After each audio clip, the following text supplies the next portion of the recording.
Mahigit kalahating milyong kabataan ang inaasahang magtatapos ngayon ng kolehiyo. Katumbas rin ang mahigit kalahating milyong Pilipinong naghahanap ng trabaho at kung papalarin ay dadagdag sa kasalukuyang 40 milyon ng may regular at maaasahang trabaho.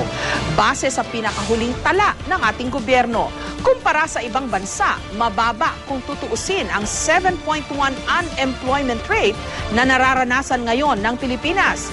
Pero ang lubos daw na nakababahala ayon na mismo sa ating gobyerno, tumataas ang bilang ng mga underemployed o yung may trabaho nga pero gusto pang magkaroon ng karagdagang trabaho o sapat na trabaho para mapunan ang hindi sumasapat na kita.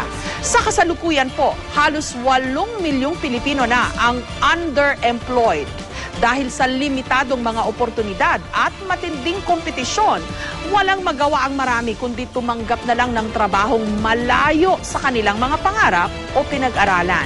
Kaya nga nalagpasan man ng mga magsisipagtapos ngayon ang isang malaking pagsubok sa kanilang buhay, tihadong mas malaking pagsubok ang kanilang haharapin sa paghahanap ng trabaho na pasok sa kanilang pangangailangan at pinag-aralan.